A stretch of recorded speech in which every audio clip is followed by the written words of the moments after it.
Eu quero repartir com vocês hoje o texto de Mateus, capítulo 14. Mateus 14, versos 22 a 33.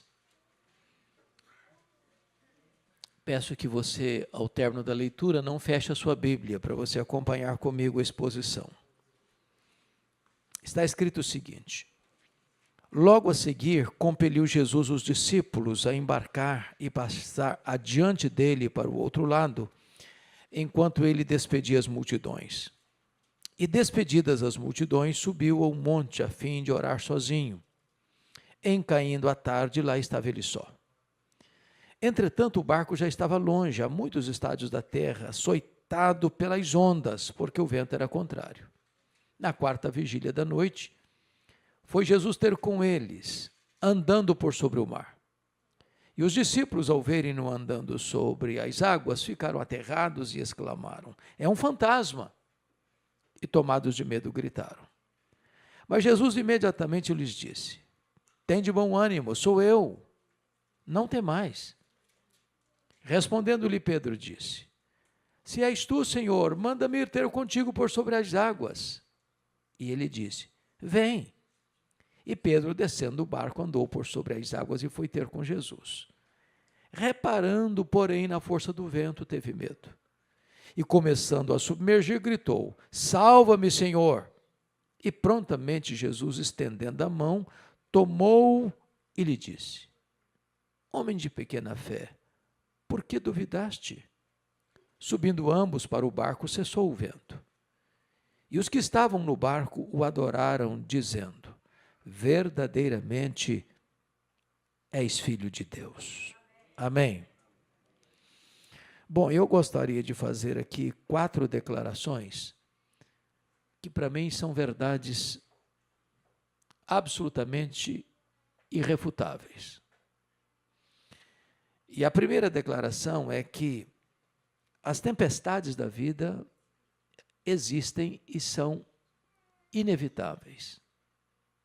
Nenhum de nós aqui vive numa bolha, numa estufa. Nenhum de nós aqui tem imunidade especial. Nenhum de nós vive num jardim grinaldado de flores, nem num parque de diversões. A vida se desenrola numa região de tempestades. As tempestades são democráticas, chegam para todos. Ricos, pobres, doutores, analfabetos, governantes, governados, empresários, empregados, crentes e descrentes. Se você está passando por uma tempestade, você não é uma exceção da humanidade. A segunda declaração que eu quero trazer é que as tempestades são também imprevisíveis. Elas chegam de súbito. Elas não mandam aviso prévio. É um acidente grave, é uma doença súbita, é um divórcio doloroso, é um luto traumático, é uma rasteira do sócio da empresa, uma decepção amorosa, é um filho que se desvia do caminho e se envolve com drogas, transtornando a saúde emocional da família. São situações que você nunca imaginou passar na vida, mas está passando. Talvez a geografia desse episódio nos ajude a entender esse ponto. Todos vocês têm ciência de que o chamado Mar da Galileia é um lago, e um lago de águas doces. O maior reservatório de águas doces do Oriente Médio. Esse lago tem 21 quilômetros de comprimento por 14 de largura. Esse lago está a 220 metros abaixo do nível do mar Mediterrâneo. Esse lago está encurralado por montanhas. Do lado oriental, as montanhas de Golã, do lado ocidental, as montanhas da Galileia. No extremo norte de Israel, e não tão longe dali, fica o monte mais alto da nação, que é o Monte Hermon, cujo cimo sempre coberto de gelo. Ali ocorre um fenômeno muito curioso. De vez em quando o vento gelado desce dessas montanhas, encurralado pelos montes, bate na superfície do lago, às vezes meio-dia, só a pino, e começa uma tempestade de vento subitamente. É provável que tenha sido isso que aconteceu, porque o texto diz que Jesus compele os discípulos a embarcar e passar adiante dele para o outro lado, e não consta que houvesse qualquer prenúncio de tempestade. Mas enquanto navegam, a tempestade chega. É assim na vida. Você sai de casa como qualquer outro dia, para o trabalho, ou para levar um filho na escola, ou para buscar um filho da escola, ou para retornar para a sua casa, e um fato acontece, nesse dia, que pode mudar a sua história. Subitamente, você vai ao médico para um exame de rotina e descobre que está com uma doença complicada. Subitamente, um casamento de 15, 20 anos acaba. Subitamente chega um problema que você nunca imaginou enfrentar na vida, mas está enfrentando. A terceira declaração que eu quero fazer é que essas tempestades são também, muitas vezes, inadministráveis. Esses discípulos eram certamente homens que tinham familiaridade com essa geografia. 4 deles, pelo menos, eram pescadores. Ganhavam a vida trabalhando toda a noite nesse lago. Conheciam cada palmo desse lago. Já haviam passado, certamente, por outras situações semelhantes. Mas agora eles pensam que podem resolver o problema e não conseguem. Eles empregam todo o seu conhecimento, toda a sua experiência, todo o seu expertise, mas não conseguem triunfar sobre a tempestade. O barco está girando, rodopiando no meio do mar, fuzilado pela fúria das ondas, e eles estão prestes a naufragar, desesperados. Às vezes a vida é assim também. Aquele problema que você achava que estava tão fácil de resolver, ou aquela pessoa que você lidava com tanta habilidade, agora não consegue mais. A pessoa ficou estranha. Não é a mesma pessoa mais. Aquela circunstância ficou carrancuda demais, medonha demais, perigosa demais, e você não administra mais. Mas, me permita a quarta declaração, porque para mim ela é muito esperançosa, é que as tempestades são também pedagógicas. Isso significa uma coisa maravilhosa. É que nós cremos que não há nenhuma tempestade que sobrevenha a nós sem que Deus saiba, sem que Deus permita, sem que Deus tenha um propósito. Nós não cremos em acaso, nós não cremos em sorte, nós não cremos em azar, nós não cremos em determinismo cego, nós não cremos em misticismo, nós não cremos em olho gordo, nós não cremos em macumba para crente, nós cremos que a mão de Deus dirige o nosso destino. Se Deus permite uma tempestade, não é para nos destruir, é para tonificar os músculos da nossa alma. Não é para nos reprovar, é para nos provar e nos aprovar. Então Deus tem um propósito. Se você está passando por uma tempestade, acalma o seu coração, porque Deus tem um propósito nisto. Bom, dito isto, vamos à análise do texto. O contexto dessa passagem enseja-nos duas coisas. Primeiro, mostra que Jesus estava com uma agenda tão intensa que ele não tinha tempo para comer. Corre, corre, agenda lotada, demandas enormes, trabalho exaustivo. Às vezes a gente entra nessa corrida mesmo, frenética. E quando você vai olhar, você não está tendo tempo nem para cuidar de você. Assim estava Jesus e os seus discípulos. Mas se não bastasse essa correria, somos informados que João Batista, o primo e precursor de Jesus, que estava preso na masmorra de Maquerós, às margens do Mar Morto, é assassinado de maneira brutal, cruel, por ordem de um rei bêbado, amando de uma mulher adúltera, por sugestão de um adolescente inconsequente. E este homem que Jesus disse, dentre os nascidos de mulher, ninguém é maior que ele, é arrancado dessa masmorra e degolado pela espada de Roma. Diante dessa notícia tão trágica, e diante de uma agenda tão congestionada, Jesus toma uma decisão.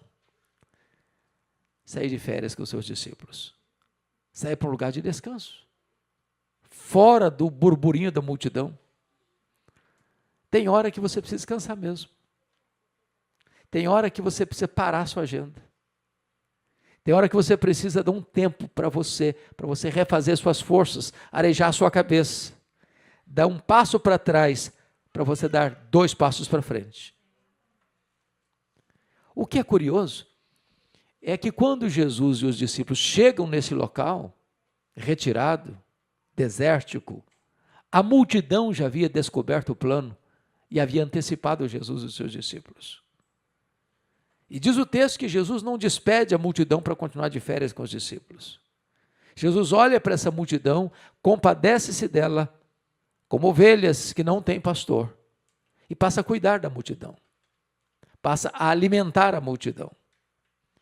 Mas depois que o milagre da multiplicação ocorre, a multidão toma uma decisão que foi muito perigosa, porque João 6, que é paralelo deste, diz que essa multidão, em virtude desse milagre extraordinário, de alimentar uma multidão tão vasta quanto aquela, tentam arrebatar Jesus para fazê-lo rei, um rei político, um milagreiro, um operador de sinais, alguém que enche a panela do pobre, que abastece a mesa do faminto, que socorre as pessoas com as necessidades daqui, do agora, necessidades imediatas.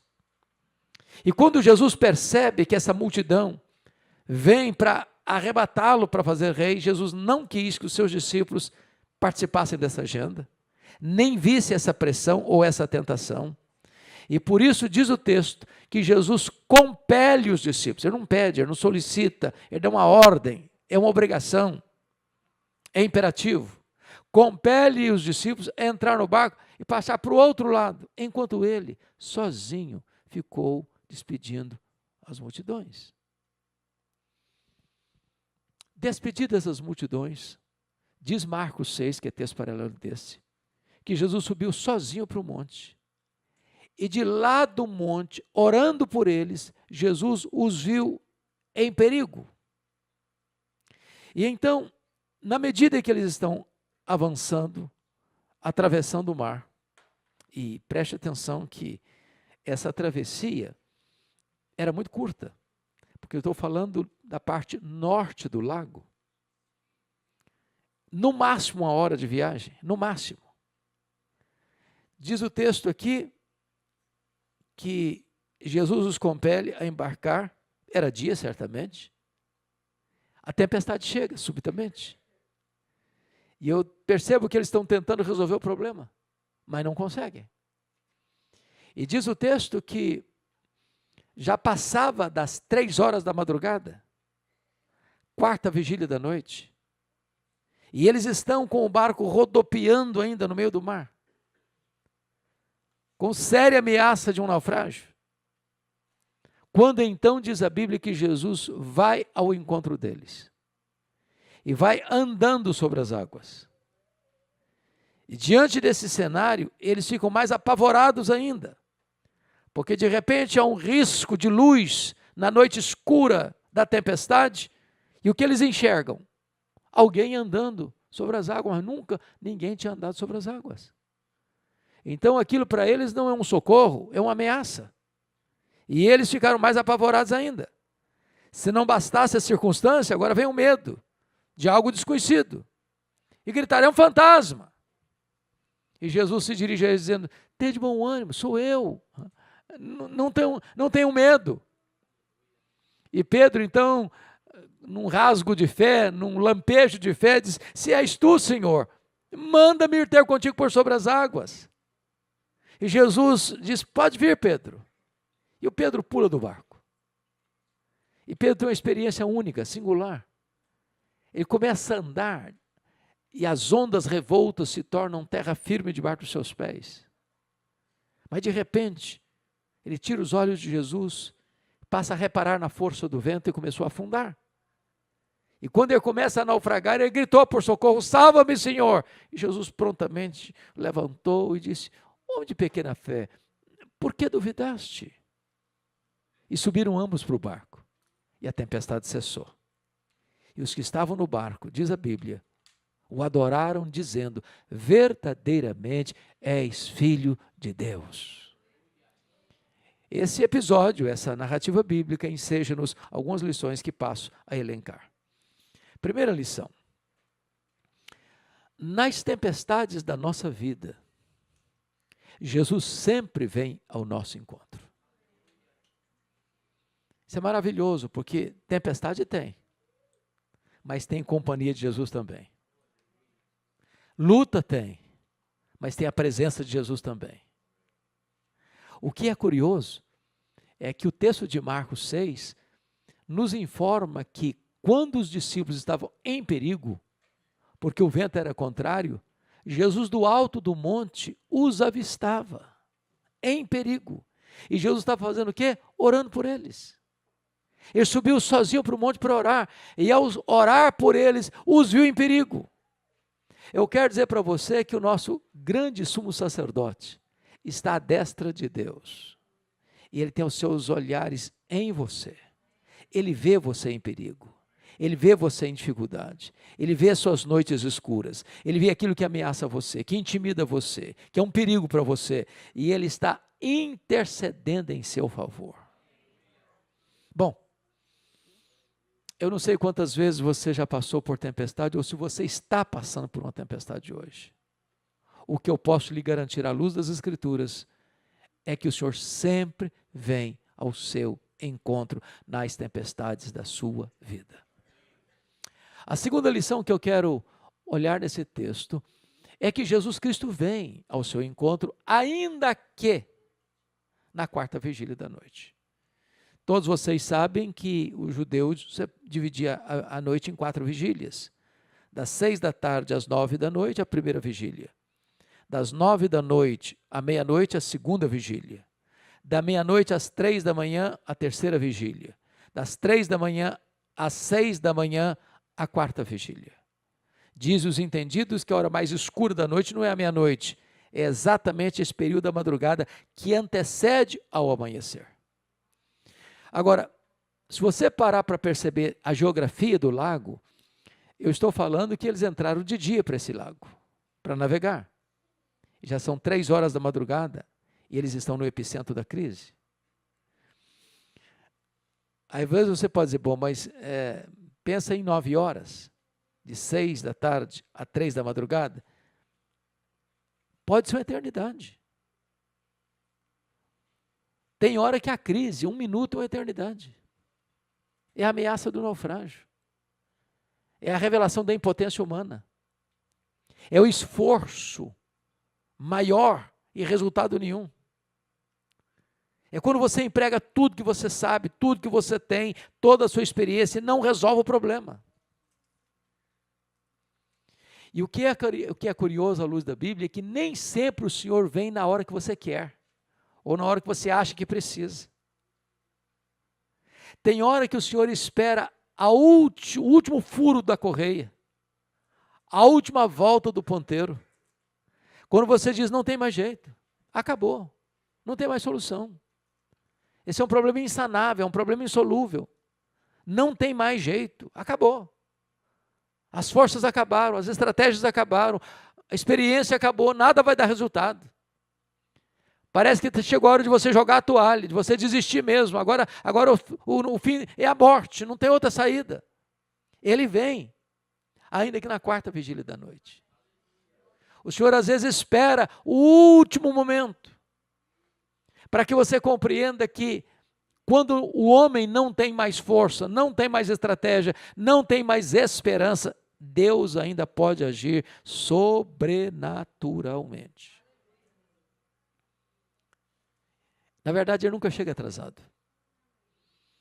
Nunca chega atrasado. Porque eu fico imaginando que aqueles discípulos devem ter aguardado por demais a vinda de Jesus. Por que ele não vem?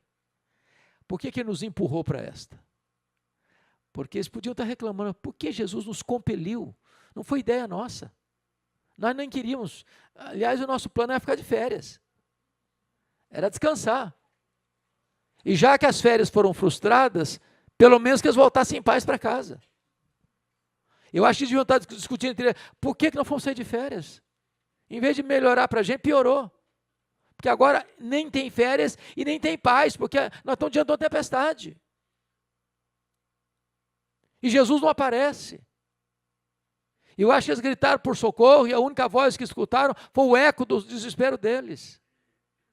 Às vezes o Senhor espera até a última hora, até ser jogado na fornalha, até descer na cova dos leões, até a hora que você diz, não tem mais jeito, até o quarto dia. Mas o Senhor sempre vem, ainda que na quarta vigília da noite. Ele parece demorado, mas ele não está demorado. Parece estar atrasado, mas ele não chega atrasado. Porque quando ele parece demorar, é porque está preparando algo maior e melhor para a nossa vida. Terceira terceira lição que esse texto nos ensina. Primeiro é que Jesus Cristo certamente vem. Segundo, ele vem ainda que na quarta vigília da noite. Terceiro, ele vem colocando debaixo dos seus pés aquilo que nos ameaça. Porque Jesus poderia ter vindo de um modo convencional. Ele poderia ter pegado algum barco que estava ancorado e ido de barco. Ou contratado um Uber marítimo. Não, ele vai de uma maneira que nunca ninguém tinha visto. Ele vai andando sobre o mar. Ele faz o seu caminho na tormenta. Às vezes o caminho que Deus chega ao seu coração é exatamente a tempestade, diz a Bíblia. Tem hora que a tempestade é o caminho que ele vai usar para ter acesso ao seu coração. Agora, por que ele vai andando sobre o mar? Para mostrar para os discípulos que aquilo que é maior do que eles, aquilo que ameaça eles, aqueles que não conseguem resolver, está rigorosamente debaixo dos pés de Jesus. O seu, o meu, o nosso problema pode ser enorme, insolúvel, insanável. E Jesus está mostrando assim, olha, o que é maior do que você, o que intimida você, o que ameaça você, está rigorosamente debaixo dos meus pés. Eu sou maior do que o seu problema. Eu sou a solução para o seu problema. Agora, notem que curioso. Quando os discípulos veem Jesus andando sobre o mar, isso não acalmou o coração deles. Isso trouxe mais problema para eles. Porque a Galileia era chamada Galileia dos gentios. Essa é uma região muito mística, por influência gentílica. Tanto é verdade que quando Jesus está no extremo norte aqui dessa região, está lá em Mateus 16, e faz uma enquete com seus discípulos, o que dizem os homens ser o filho do homem? Qual foi a resposta deles? Senhor, uns dizem que tu és João Batista, outros dizem que tu és Elias, outros dizem que tu és Jeremias, outros dizem que tu és alguns dos profetas. Era uma região muito mística, as pessoas não discerniam as coisas espiritualmente de forma correta. Então, quando eles olham e veem uma figura, uma silhueta, uma personalidade andando sobre o mar, eles só tinham uma conclusão: é um fantasma, pronto. Agora é que estão perdidos mesmo. Nós já estávamos lidando com a fúria do mar, agora vamos ter que lidar com a fúria de um ser desconhecido para nós. Tem hora que você não discerne a presença de Jesus ou a chegada de Jesus, e em vez de você ver nele um socorro, você vê uma ameaça. E aí, entra a fala de Jesus que é maravilhoso, porque a quarta lição que eu quero trazer é essa. Primeiro, ele sempre vem. Segundo, ele vem ainda que na quarta vigília da noite.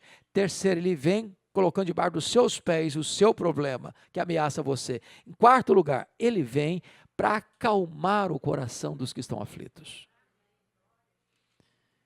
Então, Jesus não acalma a tempestade. Ele acalma os discípulos. Porque tem hora que o seu problema não é a circunstância, é o seu sentimento.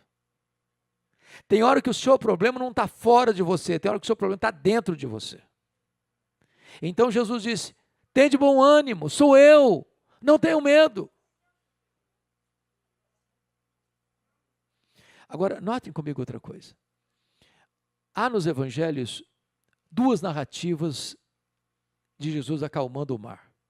Na primeira ocasião, está relatado lá em Marcos 4, primeiro Jesus acalmou a tempestade para depois acalmar os discípulos.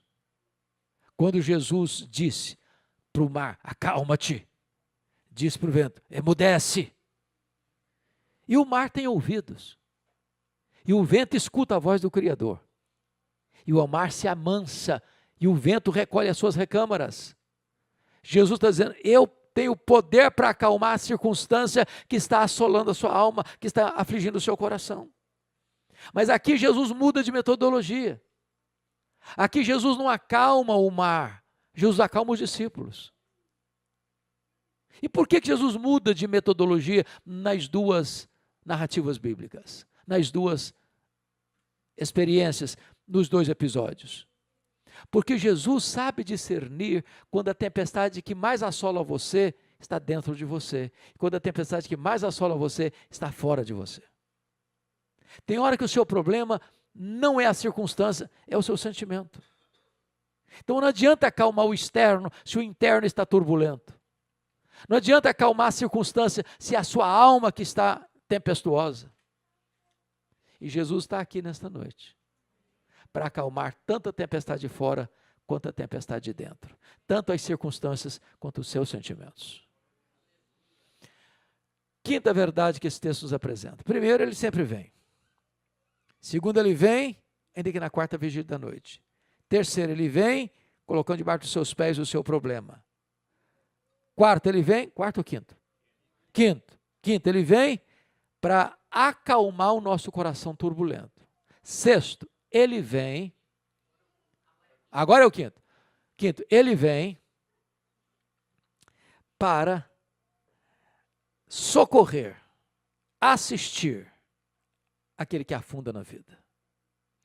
Eu acho incrível a ideia do Pedro, porque às vezes a gente critica o Pedro, mas o Pedro é aquele homem afobado mesmo, é um camarada que age para depois pensar, fala para depois refletir.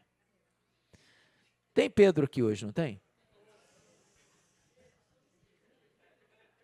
Agora, perceba você que o único que teve coragem de pular do barco foi o Pedro. Se és tu, Senhor, manda-me ir ter contigo por sobre as águas. Ele nunca tinha andado sobre as águas. É fé. É confiança em Jesus. É fazer o inusitado, é apostar no impossível. É acreditar naquilo que nunca tinha acontecido na história humana. Um ser humano como você e eu andar em cima das águas. Agora, veja você que todos nós somos Pedro. Aliás, o sangue de Pedro corre em nossas veias. O coração de Pedro bate em nosso peito. O Pedro mora debaixo da nossa pele. Nós somos Pedro. Afoitos, corajosos, confiantes. Daqui a pouquinho a gente escorrega. Vai lá para baixo. Altos e baixos. Igual uma gangorra. E quando Pedro tira os olhos de Jesus, repara, porém, na força do vento, porque era uma tempestade. Era uma tempestade. Repara na força do vento. Naquele momento ele deu uma titubeada. Naquele momento ele não confia mais. O problema era grande demais para ele. A impotência dele era muito eloquente. Ele começa a afundar. Irmãos, que experiência incrível, porque às vezes é assim com a gente. Você está enfrentando um baita de um problema. E você, Senhor, se o Senhor estiver comigo, eu vou avançar. Eu vou sair dessa. Eu vou fazer o impossível. Eu vou experimentar o impossível. E Jesus, pode vir, meu filho, pode vir. Você olha para Jesus, de repente, o problema é grande demais. A ameaça é grande demais. A realidade à sua volta é sombria demais. A providência é carrancuda demais. E num dado momento, Pedro tira os olhos e perde a fé. E ele afunda. Afunda. Eu sei que você nunca afundou numa situação dessa, mas às vezes acontece, viu, gente? O que eu acho magnífico em Pedro é que da mesma forma que ele tem pressa para crer, ele tem urgência para pedir socorro. Porque poderia dar um de valentão. Ele pode dizer, eu entrei nessa, eu vou sair dessa. Ele podia lutar bravamente para ir para a flor da água, sobreviver. Não, ele gritou por socorro. Ele clamou por Jesus: socorre-me! Eu quero encorajar você em nome de Jesus, na hora mais aguda da sua vida, mais difícil da sua jornada, você ter coragem e humildade de gritar: socorre-me, Senhor, socorre-me. Quantas vezes, nas horas mais sombrias da vida, nas noites mais escuras da alma, nos mares mais revoltos da nossa existência, é necessário gritar: socorre-me, Jesus, eu não dou conta, eu não consigo. Eu estava agora lá na casa do Alain, e abri minha Bíblia e tinha um envelope verde, eu percebi que eu não tinha lido o que estava dentro. Sabe quando a pessoa na porta da igreja te entrega, depois o senhor lê, e você bota na Bíblia e você não leu na hora? Foi agora essa semana. E aí eu fui ler, uma mãe aflita. Falou: pastor, não deixe orar pelo meu filho. Ele é dependente químico, dependente de drogas. Ele não consegue. Ele é compulsivo. Ele está escravo. A vida dele é um tormento. A nossa casa está desesperada. Tem hora que é preciso gritar por socorro lá de cima. Porque todos os socorros da terra não conseguiram resolver o problema. Toda a ajuda da terra não conseguiu sanar o problema. Tudo aquilo que você sabe e conhece não deu certo. Mas clama por Jesus. Clama por Jesus. Ele é poderoso para estender a mão para você. Ele é poderoso para libertar você. Ele é poderoso para curar você. Ele é poderoso para salvar você. Ele é poderoso para fazer um milagre na sua vida. Não tente lutar sozinho. Grite por socorro. Socorre-me, Senhor. O que é maravilhoso é que Jesus prontamente fez isso. Pegou o Pedro de lá das gargantas das águas profundas e o traz para a tona. E diz para ele: homem de pequena fé, por que duvidaste? Às vezes a nossa fé vacila, claudica. Por um momento a gente tira os olhos de Jesus. E tirar os olhos de Jesus significa naufrágio. Tirar os olhos de Jesus significa que eu vou andar com a minha força. E nós não conseguimos. E não conseguimos. Jesus então exorta Pedro: por que você duvidou, meu filho? Eu não mandei você vir. Eu não mandei você pular do barco e vir ao meu encontro. Por que você duvidou? Diz o texto, agora em último lugar, que Jesus vem. Não apenas para acalmar o nosso coração, mas Jesus vem para acalmar a nossa circunstância. Porque o texto diz que ambos subiram para o barco, e o que aconteceu? A tempestade acabou. A tempestade não dura a vida inteira, sabia? O choro pode durar uma noite, mas a alegria vem pela manhã. Se você está passando uma baita de uma tempestade, pode ter certeza, está pertinho de um tempo de bonança. E Jesus vem para acalmar essas circunstâncias. As turbulências da sua alma. As lutas da sua vida. Talvez aquilo que tem feito você chorar até hoje vai ser motivo da sua grande alegria amanhã. A tempestade acabou. O vento cessou. O mar acalmou. O barco não está mais ameaçado. Agora todos estão em segurança. Bom, talvez você pergunte assim: por que Jesus, que nos ama, permite a gente passar por tempestade? Você já fez essa pergunta alguma vez? Quando você ama, pega a imagem de pai e mãe. Pai e mãe ama mais os filhos do que a si mesmos, não é verdade? A gente preferia sofrer um golpe do que ver uma filha sofrendo um golpe. E a Bíblia diz: se nós que somos maus sabemos dar boas dádivas aos nossos filhos, quanto mais o Pai Celeste. O amor de Deus por nós é perfeito, é eterno, é incondicional. Não há nada que você possa fazer para Deus amar você mais, não há nada que você possa fazer para Deus amar você menos. Deus ama você com amor perfeito e eterno. Agora, se Deus ama você assim e ama, por que que Ele permite você passar por tempestades na vida? Por que que você tem que enfrentar uma providência carrancuda? Por que que você tem que lidar com a doença? Por que que você tem que lidar com o problema financeiro? Por que que você tem que lidar com o abandono? Por que que você tem que lidar com a infidelidade? Por que que você tem que lidar com a traição? Como é que você tem que lidar com problemas que têm surgido por aí e atingem você de cheio? Por quê? Eu penso que o verso 33 responde essa pergunta. Quando Jesus subiu para o barco com Pedro, o mar acalmou, a circunstância acalmou, e diz o texto que os que estavam no barco adoraram Jesus, dizendo: verdadeiramente és filho de Deus. Irmãos, às vezes a tempestade tem o poder de curvar a nossa cerviz e dobrar os nossos joelhos. Nós aprendemos mais nos dias de tempestade que nos dias de bonança. Nós aprendemos mais na casa do luto que na casa da festa. Nós aprendemos mais em dias de doença do que em dias de saúde. As circunstâncias difíceis da vida têm o poder de abrir os nossos olhos espirituais, de revelar-nos profundezas que nós, de outra sorte, não aprenderíamos. Mas, em segundo lugar, Deus permite a tempestade para que nós tenhamos uma visão mais ampla, mais profunda e mais clara de quem, de fato, Ele é. Porque esses homens já conheciam Jesus. Esses homens já eram discípulos de Jesus. Esses homens já tinham visto milagres de Jesus. Esses homens já tinham ouvido testemunhos belíssimos acerca de Jesus.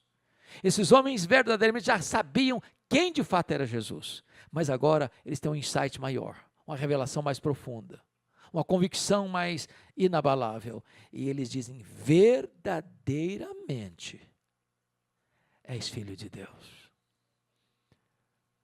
O Senhor não quer que você tenha um conhecimento dele, apenas um conhecimento teórico. O Senhor quer que você tenha uma experiência real e profunda com Ele. Não basta você ler num livro. Não basta você ouvir um belo discurso, uma bela aula de escola dominical acerca de quem é Jesus. Isso é tão bom, isso é importante. Mas o Senhor quer que você tenha uma experiência com Ele, profunda com Ele. De você ter algo tão marcante, tão profundo na sua alma, que você possa exclamar como os discípulos: verdadeiramente, verdadeiramente és filho de Deus. A minha oração nesta tarde, nesta noite, é que nas tempestades da vida você possa ter a plena convicção de que Jesus está no controle. No controle. Eu acho que não era fácil para eles administrar algumas coisas. Por exemplo, não era fácil para eles receber uma ordem de Jesus assim: passemos para outra margem. Foi a primeira experiência. E enfrentou a tempestade. Mas Jesus estava junto com eles. Agora não, Jesus os compeliu. O que é compelir? Me dê um sinônimo da palavra, do verbo compelir. Ordenou? Convenceu? Quem pode ampliar mais? O que é compelir? Então, a melhor situação é obrigar. É mais do que dar uma ordem. Você pega para o seu filho, por exemplo, você dá uma ordem para o menino lá: menino, faça isso. Isso é uma ordem. O que é compelir? Tem que fazer. Faça. Não questione, não duvide, não postergue. Faça agora. Isso é compelir. Agora, como é que eles vão conjugar isso que Jesus compeliu a eles entrar no barco e enfrentar a tempestade? Qual a concepção que você e eu temos? Que se Jesus me manda fazer alguma coisa, vai dar tudo certo. Vai dar tudo certo, não vai ter problema, não pode ter problema. Porque se ele está mandando é porque vai dar certo. Vai navegar em águas esmaltadas, fazer um voo de cruzeiro. Nenhuma tempestade à vista. Lembra do cântico que nós aprendemos lá na infância? Com Cristo no barco tudo vai muito bem. Vai estar tudo certo. E às vezes não está tudo certo. Mas quando parece não estar tudo certo, não é porque Jesus perdeu o controle, não é porque ele abandonou você, não é porque ele esqueceu de você, ele está no monte, ele está à destra do Deus Pai, ele está olhando você, vendo você em perigo e intercedendo em seu favor. Na hora certa ele vem ao seu socorro, ao seu encontro. Não era fácil para eles passar mais de 9 horas dentro de um barco, surrados por uma tempestade, e Jesus não chega. A demora de Deus parece difícil, muito difícil. Quem já orou aqui por uma causa há mais de 5 anos? Ou está orando por uma causa há mais de 5 anos? Tem hora que você pergunta para Deus, Deus, até quando, Senhor? Esse menino já nasceu orando. Você já perguntou para Deus assim, até quando, Senhor? Até quando? Às vezes você ora para a conversão de alguém da sua casa, o cara fica mais duro ainda. Mais rebelde. Você ora por cura e a doença se agrava. Então, preste atenção. Se está demorando chegar a providência, não é porque a providência não existe. É porque Deus ainda está preparando algo maior e melhor para fazer em você. Para que você possa dizer, verdadeiramente és filho de Deus. Então acalma o seu coração. Jesus está no controle. Ele nunca perdeu o controle. E sabe como é que o texto termina?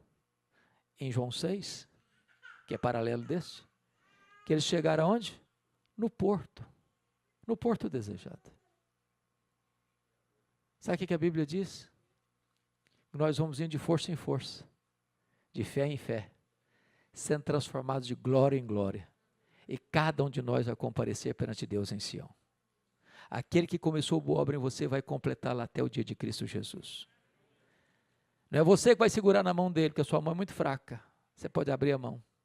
É Ele quem segura você com a sua mão direita, guia você com o seu conselho eterno e recebe você na glória. Você está seguro nas mãos do Todo-Poderoso Deus. Não há circunstância e não há sentimento tão complicado que Jesus não possa resolver, acalmar, e pode fazer isso agora, aqui, nesta noite, neste lugar. Curva sua fronte, por gentileza. Vamos orar. Rendemos-te graças, Senhor, porque nos congregamos aqui na Tua casa para adorarmos o Teu nome, para ouvirmos a Tua voz. Tu conheces cada pessoa que entrou nesta casa, nesta noite. Tu conheces cada pessoa que está agora conectada conosco pelas mídias sociais. Tu conheces o histórico de vida de cada pessoa.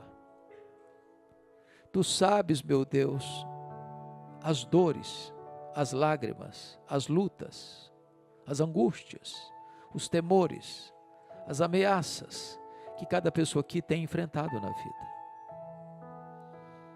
Tu sabes, Deus, que tantos têm perguntado, por que o Senhor não vem? Por que o Senhor não vem logo? Por que o Senhor não resolve esse problema? Por que o Senhor nos empurrou para o meio dessa tempestade?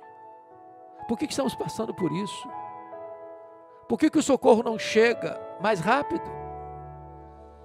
Ah, Senhor, em nome de Jesus, acalma o nosso coração. Aquieta a nossa alma. Venha ao nosso encontro, Senhor. Enxuga as nossas lágrimas. Terapeutiza a dor do nosso coração. Traz sobre nós o Teu bálsamo.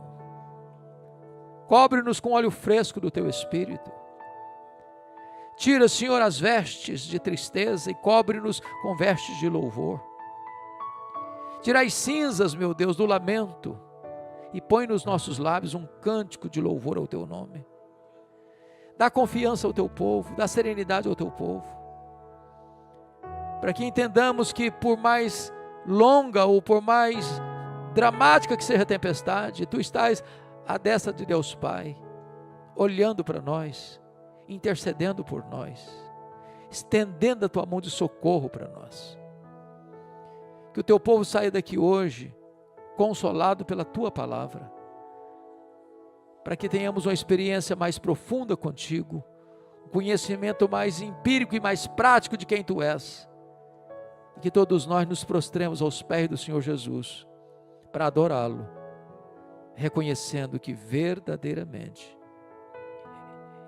Ele é Filho de Deus. Te adoramos, te exaltamos e colocamos-nos ao Teu dispor nesta noite, em nome de Jesus. Amém.